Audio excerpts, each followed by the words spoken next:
wamejiandaa, wako tayari kwa vita. Anaambia weka silaha chini, anza kubeba tarumbeta, chukueni muziki, gitaa chukueni, pigeni makofi, haya muimbe, mzunguke, mkicheza na kuimba siji nini. Sasa unaona, yani inakuwa ni kama kitu ambacho kwa akili haileti nini.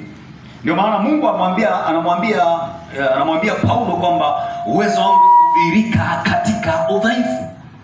Mungu anainua vitu vinyonge na vidhaifu. Kumbuka habari ya wale wakoma wanne.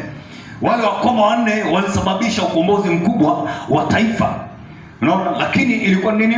Lile wazo na ule ufunuo uliokuja kwao, wakautitu, wakautendea kazi na mambo yakatokea. Haleluya. Na maandiko yanasema si kwa uwezo wala sio kwa nini? Sio kwa nguvu, bali kwa Roho wa Bwana. Maana yake maelekezo ya kimungu kuyatii na kuyafanyia kazi. Hivyo tu mambo yanatokea. Jambo la tatu nimesema pointi hizo. Nimesema siri 7 za kuangusha ukuta wa Yeriko. Ya tatu iko hivi. Mzunguko wa kiroho ulikuwa ni mzunguko wa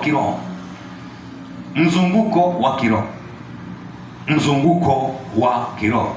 Walizunguka siku 6 kabla ya kuona matokeo, na siku ya 7 nini ikatokea? Ndipo muujiza ulitokea.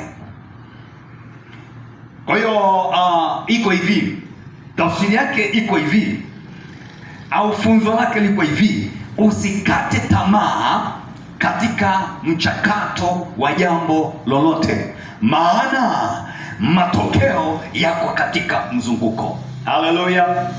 Tafsiri yake nyingine ya kwamba ni kwamba Mungu yuko kazini. Maana yake Mungu yuko kazini, ni mchakato unaoendelea. Wewe endelea na majukumu, endelea kwenye mchakato, kwenye mzunguko wa kuwajibika katika lile ambalo Mungu amekuitia, bila kujali ukubwa wa tatizo, bila kujali hali ikoje. Matokeo yatatokea kadri unavyoendelea katika mzunguko, katika msisitizo, katika kuwajibika. Bwana Yesu asifiwe sana. Watu wengine wasipoona matokeo kwa haraka, basi wanafikiri kwamba basi labda Mungu hayupo. Kumbe Mungu yuko kazini, muda utaongea. Haleluya. Katika kutimiza majukumu yako, katika safari ya kwa imani ya kutembea na Mungu, kufanya kile ulichoagizwa, matokeo yanatokea. Haleluya. Bwana Yesu asifiwe sana. Jambo la ngapi? Jambo la 4. Jambo la 4, ukimya wa nabii. Ukimya wa kinabii.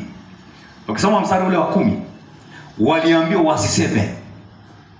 Halo, siku ya kwanza, mpaka siku ya ngapi? Ya 6. Wanatembea tu. Kimya, wanatembea tu. Haleluya. Kwa hiyo waliambiwa wasiseme. Wakati mwingine maneno mengi au maneno ya watu yanaweza kuchelewesha, au maneno mengi yanaweza kuchelewesha muujiza. Kunyamaza kimya wakati mwingine ni majibu. Kuna majibu, kuna siri. Unakumbuka Yesu kuna wakati aliambiwa, anaulizwa maswali, ananyamaza kimya. Ngoja nikwambie, wakati Elia anaenda kutwaliwa, wale wana wa manabii wakamwambia Elisha, hivi unajua kwamba bwana wako anaenda kutwaliwa? Wakamwambia najua. Akawaambiaje? Najua, nyamazeni kimya. Akutana wengine anamwambia, unajua kwamba mzee anaenda kwenda? Anasema najua. Kimya. Hii ni siri. Yes, kimya. Underground. Afu then mambo yanafanyaje? Mambo yanaenda kutokea. Usiwe mtu wa maneno mengi, wakati mwingine kunyamaza ni majibu. Haleluya. Wewe mazungumzo mabaya huharibu tabia njema. Penye maneno mengi hapakosekani lilo ovu. Mungu alijua huenda watu wao wakiendelea kupiga pere nyingi watakosea na watachelewesha nini? Muujiza. Jambo la 5, sauti ya shofar, tarumbeta, ilikuwa ni tamko la ushindi. Ile mwisho, sauti ya shofar, tamko la ushindi. Naweza kusema sauti ya kinabii, tarumbeta. Maana tuliona tafsiri ya tarumbeta ilikuwa ni ushindi au tamko la ushindi. Walipopiga baragumu ile siku ya mwisho ndipo kuta zilianguka. Ni vizuri ukajua wakati wa kunyamaza na wakati wa kunena.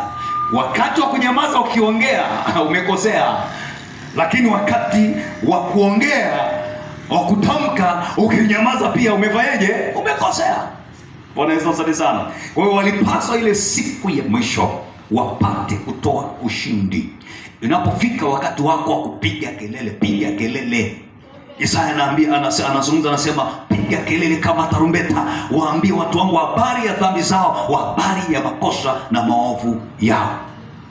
Sauti yako ina nguvu ya kubadilisha hali iliyopo kwa ujumla. Sauti yako, paza sauti. Kuna usemi wanasema paza sauti usikike. Kwa hiyo katika ulimwengu wa roho kuna wakati wa kupaza sauti. Inaweza ikawa ni sauti ya maombi, inaweza ikawa ni sauti ya kutamka kwa namna moja au nyingine.